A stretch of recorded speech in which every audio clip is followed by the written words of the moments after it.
It's sort of ironic that were seen as this image of freedom for so long, and they still are in large swaths of this country. But to a large extent, we're now chained to them. They cost almost $50,000 new. They're extremely expensive to operate and maintain. They've become really a force of constraint, I would argue, rather than one of liberation.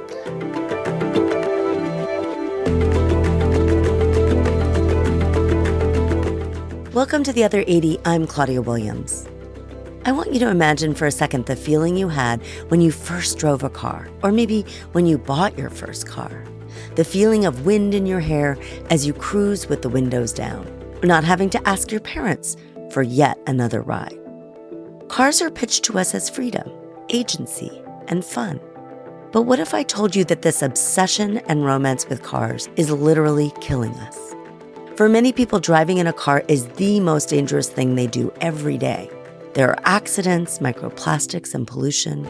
And as cars get bigger, roads get wider, and cities continue to sprawl, we are digging ourselves deeper and deeper into an unhealthy hole. That's why I asked David Zipper to join me today. He's a senior fellow at the MIT Mobility Initiative, where he writes about the interplay between transportation, technology, and society. So please welcome David Zipper to The Other 80.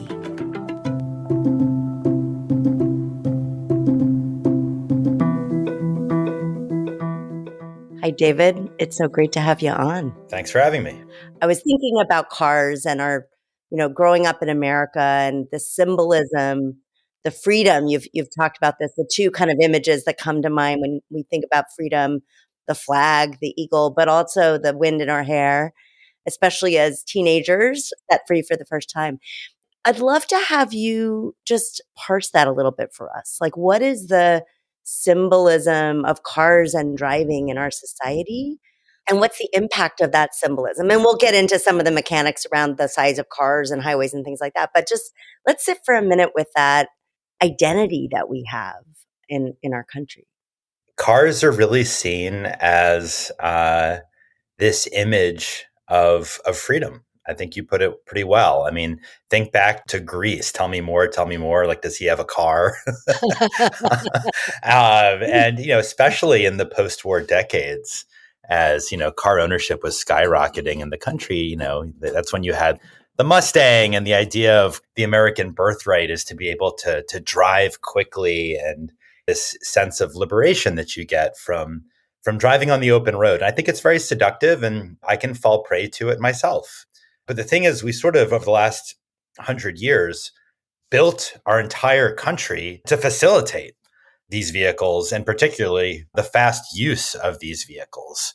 And when I say the entire country, I also mean our cities, which were really transformed well before anybody listening to this podcast was alive, in the 20s and 30s, with sidewalks being ripped up to create new lanes, with space that had been used for children to play games being transformed into on-street parking. And we basically have designed our country in ways that we can talk about, such that outside of a few little pockets, maybe Berkeley's one of them, certainly New York City is one of them, where I live in DC is one of them, you can get by without a car, or maybe one car for a larger household. But in most of the country, you actually have to have a car. And it's sort of ironic that cars were seen as this image of freedom for so long, and they still are in large swaths of this country. But to a large extent, we're now chained to them. They cost almost $50,000 new. They're extremely expensive to operate and maintain. They've become really a force of constraint, I would argue, rather than one of liberation. That's what I would say about sort of the role of the automobile in American society. I will admit, I was one of those oddball kids who grew up in the middle of Boston and Oh, wow. get my license. This is like an embarrassing fact of my life till I was almost 30.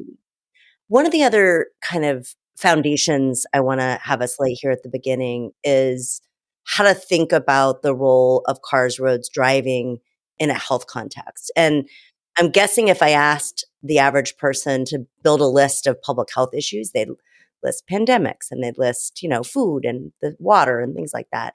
Probably very few would list cars.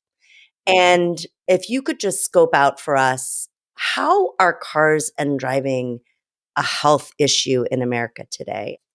We could talk for an hour just answering that one question, because there are so many ways that automobiles affect public health in ways that I don't think we think about.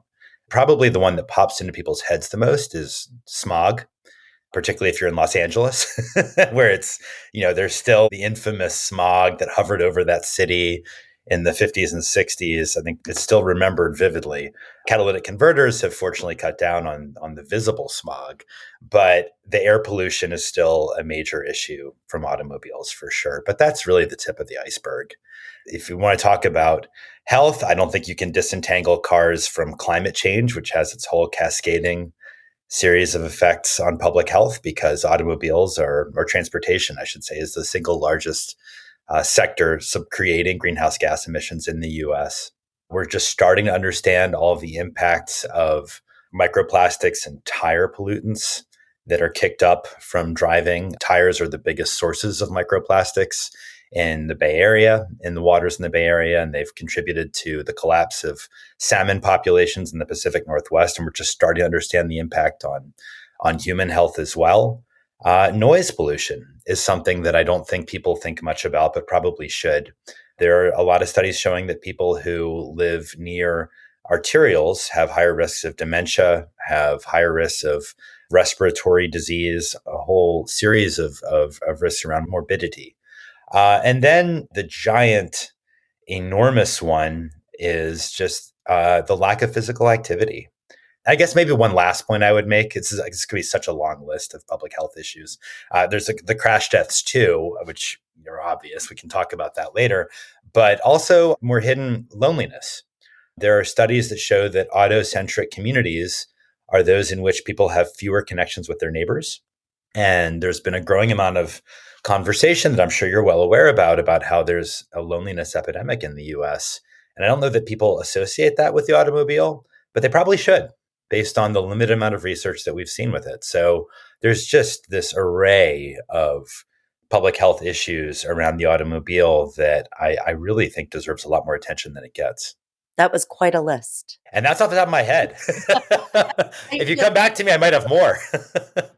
You talked a little bit about the transitions that happened early in the previous century, and President Eisenhower is known as the father of the interstate system, as really having birthed that change.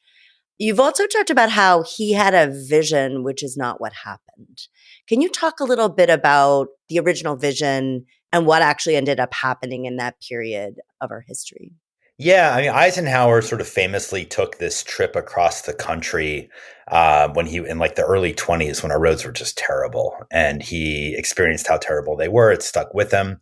And so, 35 years later, as president, he had this vision of a system of interstates that would connect major cities across the country, and in so doing, catalyze economic growth, knit together the country both societally and economically. And by the way, this was the same kind of idea that was being adopted across Europe. The Autobahns are the famous examples from Germany. But what Eisenhower did not anticipate from the records that we have is that those interstates would not just connect one urban area to another, but they would go right through the urban areas, which is, by the way, not what happens in Europe. In Europe, you have very fast freeways, but they will stop at the urban border. Here, we don't stop. And virtually every American city, with very few exceptions, the interstates will slice right through the downtown core. And to do that, you have to basically level urban neighborhoods to build the roads. And then for the indefinite future, you are creating a whole cascade of problems. You're creating noise and air pollution for nearby residents. And you're also just sort of inculcating this idea that fast car travel is the normal thing to expect in a dense urban place, which is just wrong. In fact, there's some studies showing that when you build an interstate or you build a fast freeway, people drive quickly on adjacent roads because they're assuming that's kind of like the natural thing to do, which creates its own safety hazards. And Eisenhower, by the way, was not expecting this to happen. And there is some evidence that he was not happy when he discovered that his vision of this interstate system connecting urban areas was actually going to be going right through the urban areas. And you mentioned economic development. That obviously is an argument that comes up over and over again. What is the evidence, if you know it, between the the building of roads, the number of roads, and the economy? So I should be careful here because I've not researched this myself. I read what I can. So take what I say here with a grain of salt. But this was actually one of the original motivations for investing on the federal basis into roads, going back to the 1920s when farmers in particular struggled to get their goods to market because they were reliant on railroads that could fleece them and really junky roads that would destroy their cars and really slow them down. So the idea is, and that's actually where the Model T caught on first was actually in rural areas for this reason on farms. So this idea of enabling trade is real. And that really was essential to Eisenhower's plan in the 50s.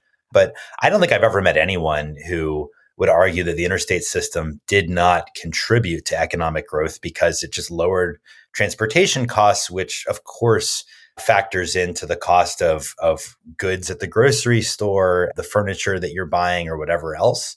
I think that that's a real effect that we need to address. But the thing is, Claudia, we already have the roads connecting every major city in this country. So why we're still building them is a whole other question. Remember the road to nowhere 20 years ago? I think it was Ted Stevens in Alaska who got some earmark in to build a bridge to connect some island where a couple hundred people lived to the mainland of Alaska. And it's like going to cost hundreds of millions of dollars. People are like, what is the freaking point of this? There reaches a point where building roads is not contributing to economic growth because the places that could really value it already have the roads. And I would argue maybe we're approaching that point. I spend quite a bit of time in Vermont, and it's probably the only rural state I really spend substantial time in. And I'm always surprised that if we drive anywhere that's not Burlington, half the time we're on dirt roads and they're fine. Right. I've been very curious about that phenomenon in that state. Yeah, I mean, you wouldn't want to be on a dirt road between Washington, D.C. and Baltimore, where I live. God, no. But sometimes if there's just not that much traffic, you don't need an interstate. And this is why, for those who've spent a lot of time in like West Virginia or Pennsylvania, states where there have been really powerful elected officials who sort of funnel money for roads to them, sometimes you're in the middle of them and you're like, why the hell am I on an interstate or a 4-lane road here when there's no traffic? And it's a good question. Right. I do remember we used to go to, when I lived in DC, Canaan Valley a lot, and it was Yeah. 3.5 hours. And then the Robert C. Byrd Highway went in, which is, I think, what you're talking about. And it Yep. was super quick, and there was nobody on the road. It was a very weird phenomenon. Exactly. Exactly. So congestion is something you've talked a lot about in pretty strong terms. And the natural inclination of state and city officials when faced with congestion, which is irritating, of course, to all of us, is to widen roads. It happened even on 66 in DC, right? The solution was to widen the roads. You've said unequivocally it doesn't work. Logically, it seems like it would work. Tell us about what makes the widening of roads to counter congestion not an effective strategy. Yeah, sure. I mean, this gets back, first of all, the origins of like why we must widen roads in the first place gets to what we were talking about at the beginning of our conversation about this idea that if you own a car, you're sort of entitled to be able to drive it fast. In a robust urban area, whether it's the Bay Area or DC or some other place, a lot of times you're not. So you're like, this is wrong. I'm being deprived of my vehicle's speed. And I think, the natural thought is, oh, if there were just more lanes, we could spread out and go faster. It's such an intuitive thing. Problem is, it's not true. That's just not how human behavior works. If you add those lanes in, then we have literally a century of evidence that this happens. If you add those lanes in, it's not just that the cars that were already there spread out. It's that now other people realize, oh, look, the cars are going faster than before. Maybe I should take that trip at rush hour that I otherwise would have taken at 1 p.m. or at 9 p.m. Or maybe I should drive and when I would have otherwise carpooled or taken transit. Or maybe I should take an entirely new trip that I wouldn't have taken at all. The point is that you induce these trips by car that would not have otherwise occurred when you create a wider road.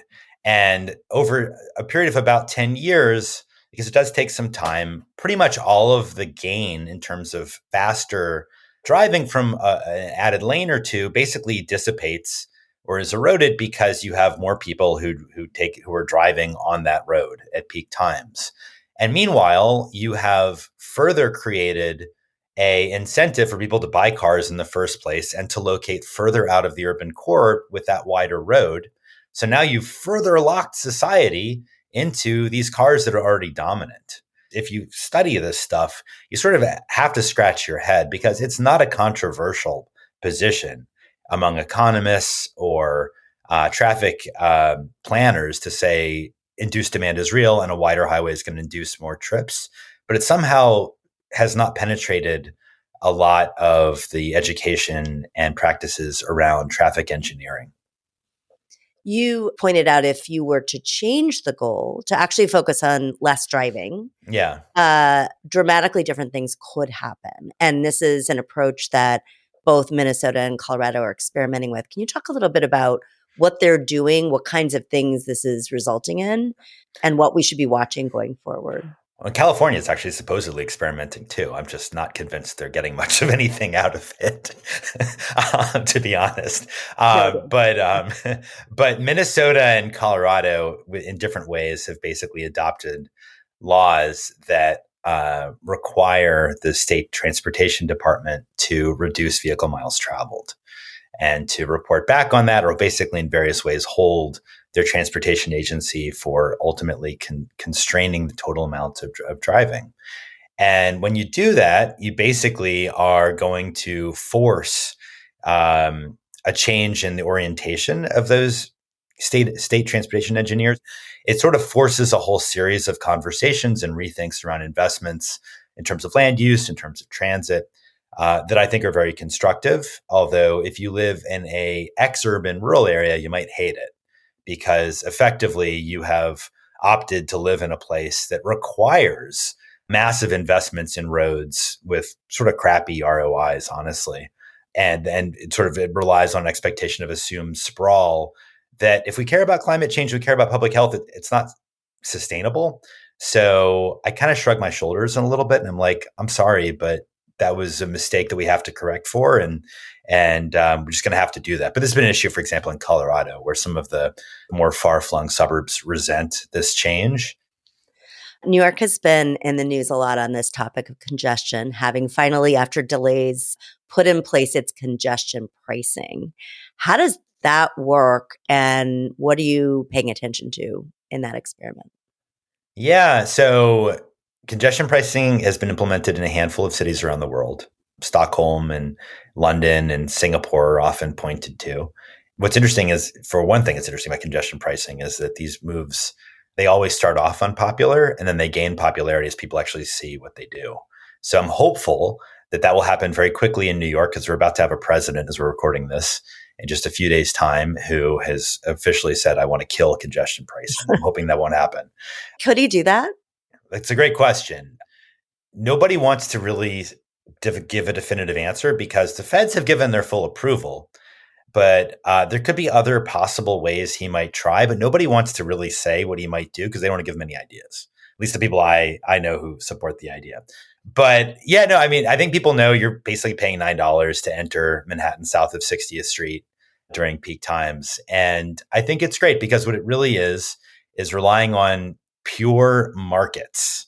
Like this is a market economic response to the negative externalities created by people driving in the most congested, densest part of the entire United States. When you drive a car into lower Manhattan, you are creating congestion for everybody else. And you are also taking up a lot of space and creating pollution that affects a lot of people. So charging something to people to compensate for those costs makes a ton of sense to me. And by the way, it benefits those who are driving because if you really want to drive, you pay the toll and then you're going to have less congestion to deal with as you're navigating Manhattan. And by the way, we've already seen that. The rates of traffic and gridlock in Manhattan are way down in the first week of implementation. And I expect that to continue. So I am watching, to answer your question, the vehicle speeds in lower Manhattan, which seem to be up.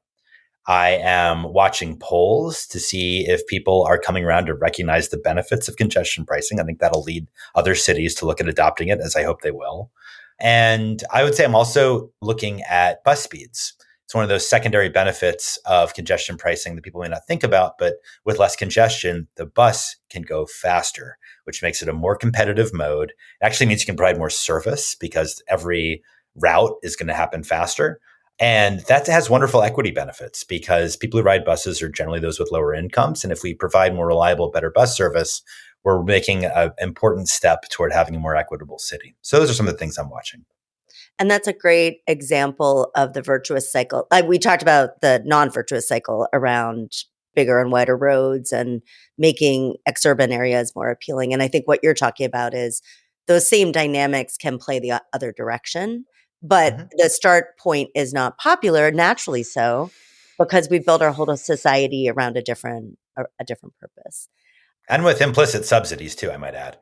Let's talk about cars, and we're going to talk about bloat. But first, I want to go back to Ralph Nader and his famous advocacy around it, credited with having had a big impact on Yep. reduced deaths and accidents.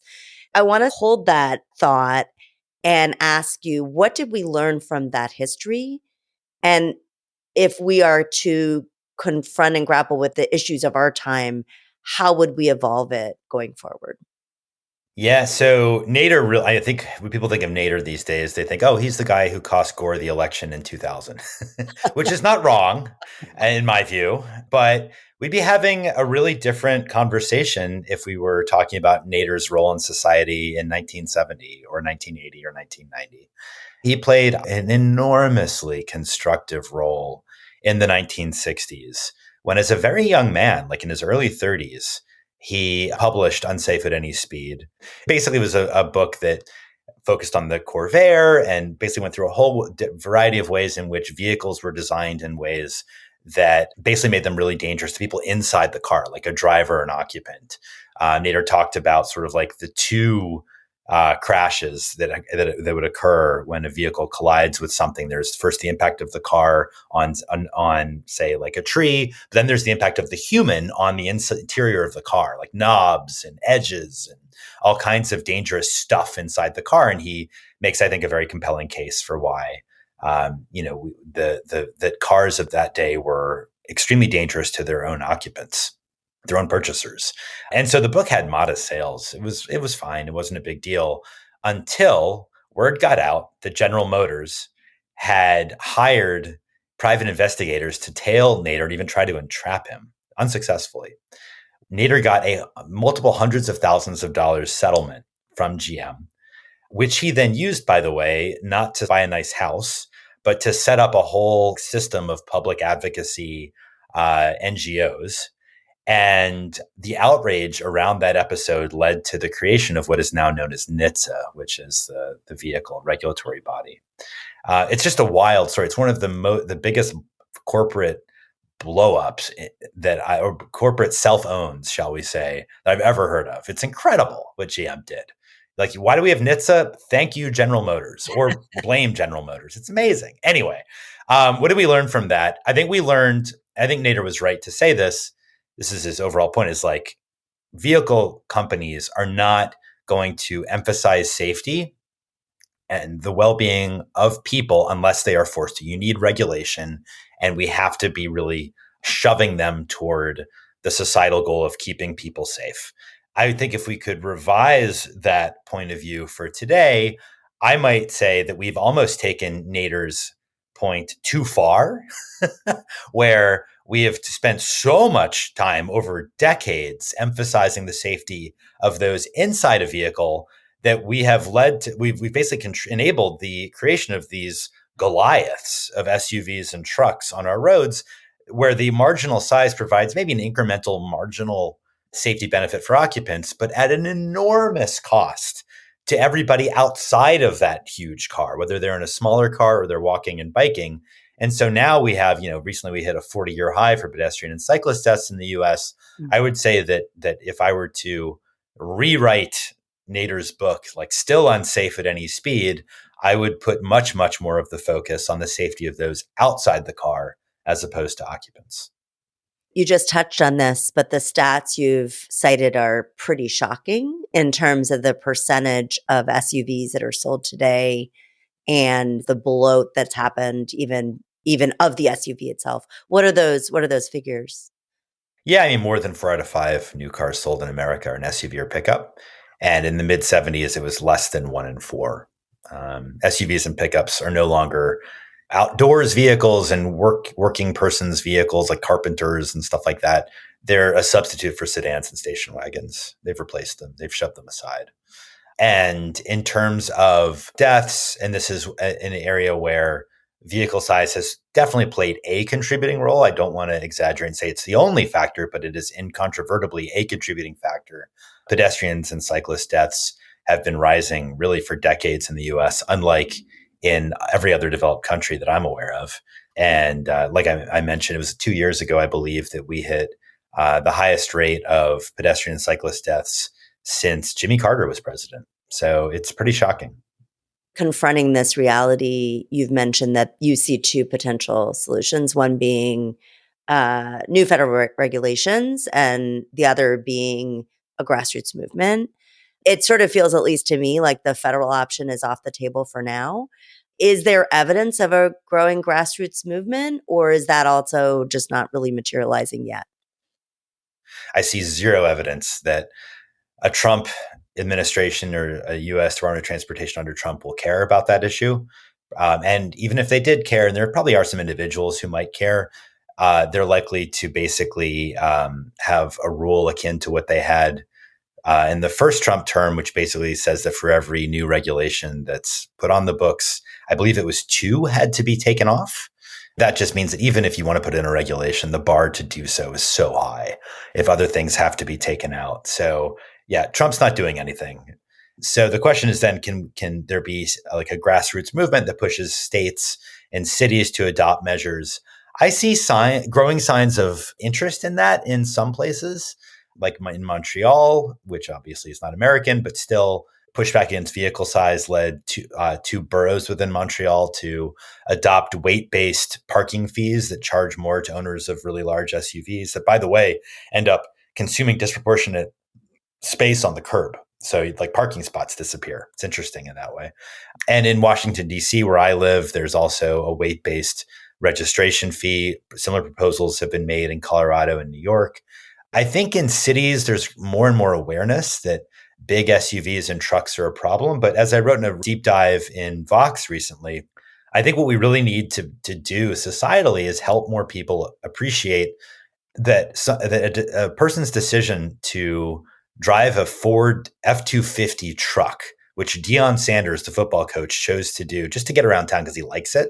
That ginormous truck, it's not just his decision. It actually affects everybody else. Just like if Deion Sanders was smoking cigarettes next to you and me, we'd be like, what the hell are you doing? You're affecting my health. You're affecting the health of my children. Like, that's not okay. But we somehow, that it's the same thing if somebody's driving an enormous pickup or SUV, it affects not just their own health, but it affects the health of everybody nearby. And I think that if we can inculcate that kind of awareness of the public health danger that car bloat creates societally for everybody, no matter what you're driving or if you're driving nothing at all, then I think we can expand the number of Americans that are interested in taking this on as an issue. Unless we can really expand awareness, I just don't see us doing enough to actually counteract this trend. And it's interesting going back to the first conversation we had around freedom. Until we have an alternative narrative that is compelling, that isn't just about reducing risk, but is about something positive. It's about connection. It's about thriving communities, whatever that is. I don't know what Yeah, the answer yeah. is. I don't think a purely risk-based approach is going to be sufficient. Although thinking back to the early era of smoking opposition, there were similar arguments around freedom and around your right, you have a right to smoke and, no one can tell me what to do and those kinds of things, which I think did evolve over time. So we have the Yeah. capability of seeing it as freedom, starting to oppose it, being against those changes, but still taking a positive path. It does take, I think, a lot of time, honestly. It does. I learned some about public health and smoking when I was writing that deep dive in Vox a week ago. But what I found particularly compelling or interesting about the history of the anti-smoking movement was that during the 60s and 70s, there were a growing number of Americans, including at the grassroots level, who were sort of like, I don't like smoking. It's gross. I don't like the smoke. There's sort of an identification of the non-smoker, like thank you for not smoking, came up at the grassroots level, really from women who were mobilizing in small groups in the early 70s.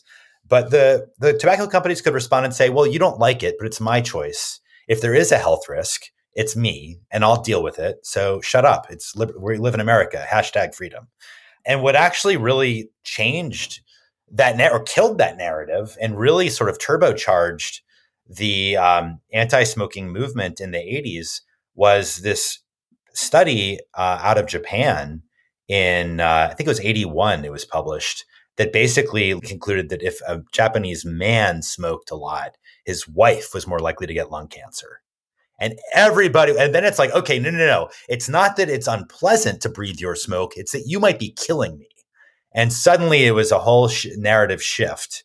And you had Everett Koop come out with the famous 86 report about secondhand smoke from the Surgeon General's office. And it was really in the late 80s, you start seeing this sort of like parade of, especially in the West. Berkeley was one of the first, if I remember right, definitely Bay Area places to adopt these restrictions on smoking in workplaces and in public buildings and in public spaces.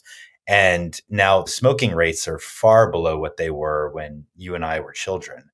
To me, there's lessons there about carb load. If we can help people understand that somebody else's behavior in a car, like they may think that their ability to drive a giant truck is about freedom for them, but actually others who are not in that truck are entitled to freedom too, freedom from them hurting us.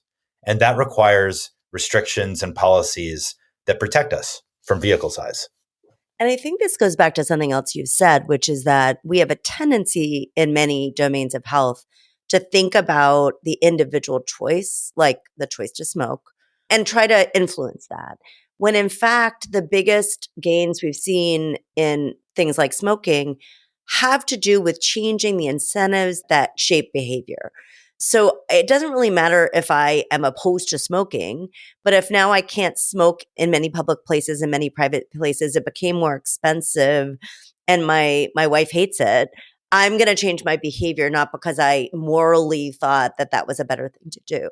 And I think that's a lesson we somehow seem to have to learn and relearn over and over and over again, which is, yes, there can be some kind of narrative and ethical framework, but you actually don't have to convince every single person of that. It's more a matter of shaping and influencing behavior through these various changes, which in the post-COVID era is not necessarily a popular strategy because I think many people felt sort of manipulated into behaviors that they didn't want. So I think we are in a tricky point in time right now because there is a backlash against regulations and things that might shape our behavior.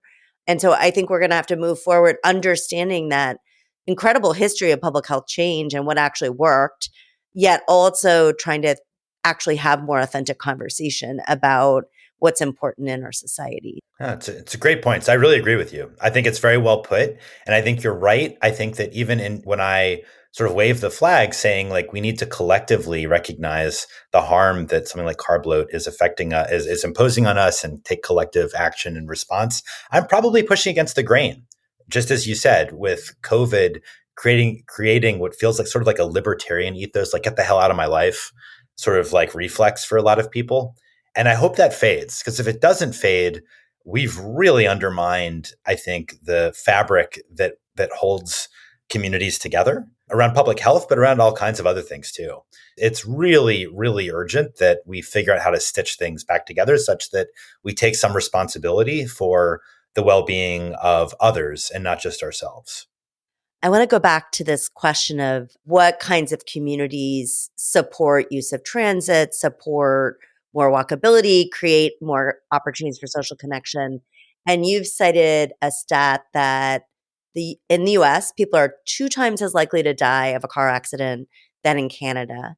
A lot of that has to do with density in transit, those two interacting closely together.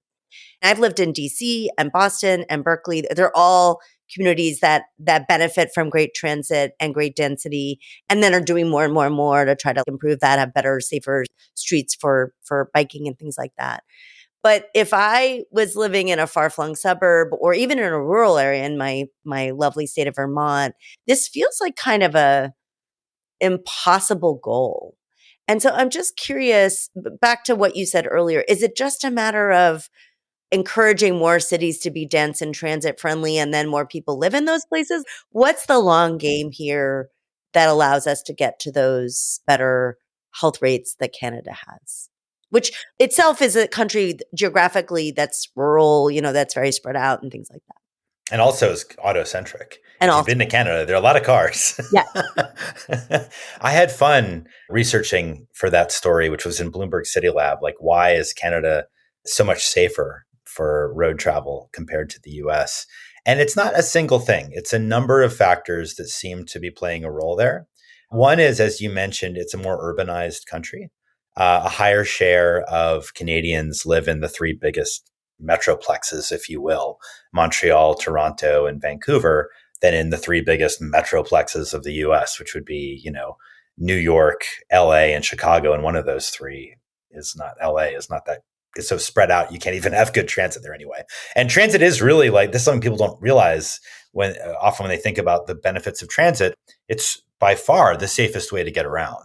You want to protect yourself and your family. Don't get in a giant SUV, get in a bus that's driven by a professional, that's not going to break the speed limit, and it is freaking gigantic.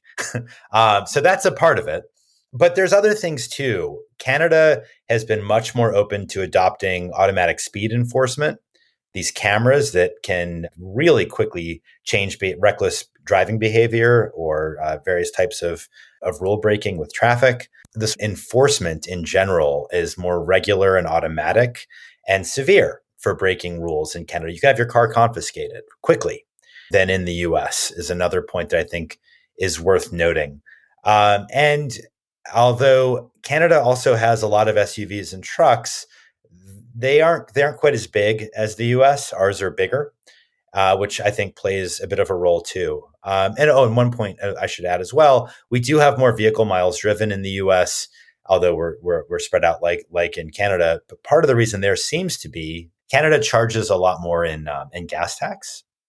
That could also provide not just a disincentive to drive when you could take transit, but perhaps steer people toward more fuel efficient vehicle models that are going to tend to be smaller, all else being equal. Those are some of the reasons why Canada seems to be safer than the US. But I mean, I wrote a whole series of stories for City Lab that year, a couple of years ago, looking at why Canada's safer, France is safer, Finland's safer, Japan's safer. Every rich country is safer than the US. The question isn't what's Canada doing right as much as it is why are we so freaking bad at this?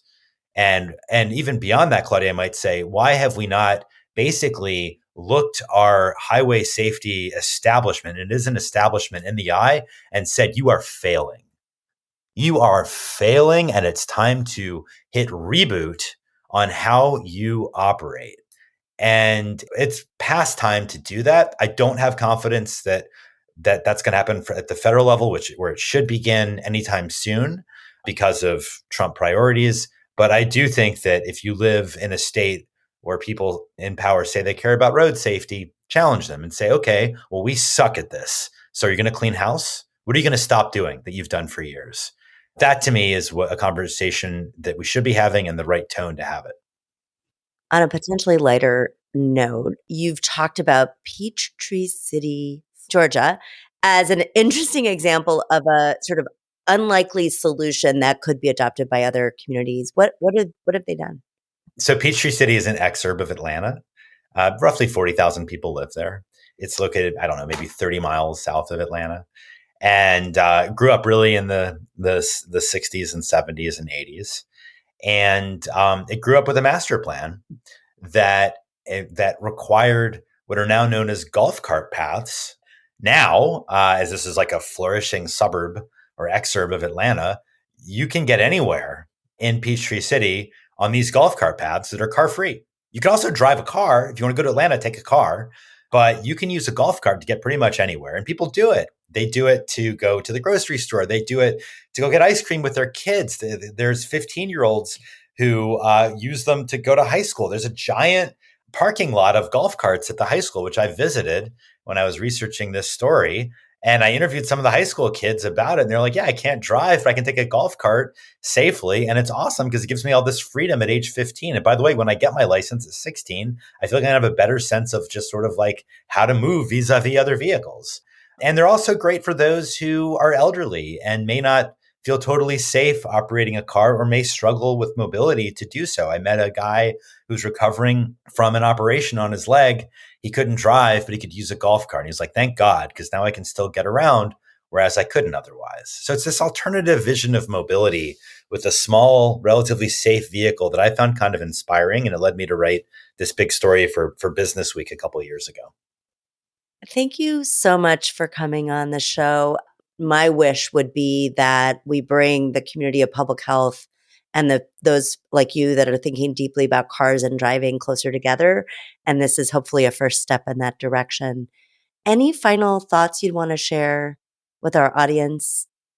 I think the only thing I would conclude on is just to emphasize what you just said, which is part of why I was happy to get the invite from you, was that I have long felt that the ties between the transportation world and the public health world, if you will, are tenuous and underdeveloped. The fact that we have, 40,000 people dying in crash deaths per year, on top of all the impacts on climate, on microplastics, on obesity, on loneliness, all the things we talked about early in this hour, like I feel like it is like blue ocean for those who care about public health as researchers, as philanthropists, as professionals, to look at our transportation network in the U.S.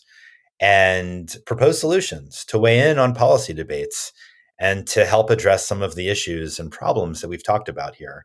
And we've just barely scratched the surface. But I just wanted to encourage those listening to apply their knowledge and their talents to transportation, because the field could really use it and the country could really benefit. Thanks again and have a wonderful day. I really appreciate your time. Yeah, my pleasure, Claudia. Can I just say, like, if people have thoughts about this, I would actually really be interested to hear their own thoughts about public health and transportation. And if they want to reach me, just contact me on my website, davidzipper.com. This is a whole topic that I'm personally interested in, and I welcome feedback and ideas.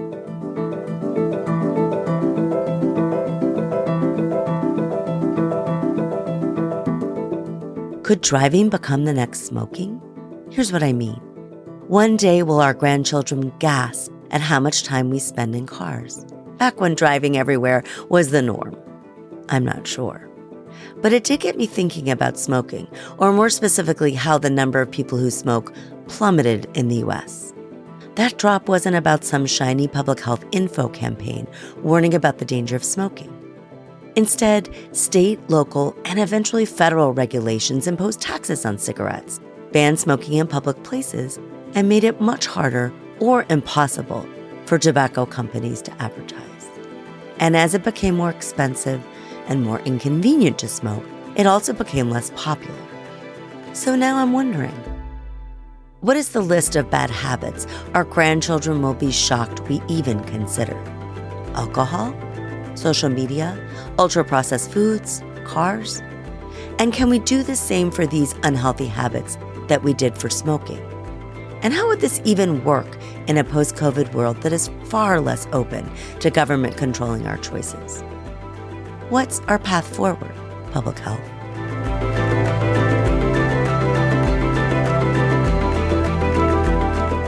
This podcast was created by me, Claudia Williams. My podcast producer is Avery Moore-Kloss. Check out the show notes for more information on David Zipper and the MIT Mobility Initiative. There is more information on my background, this podcast, and our guests on our website, www.theother80.com. Until next time, I'm Claudia Williams.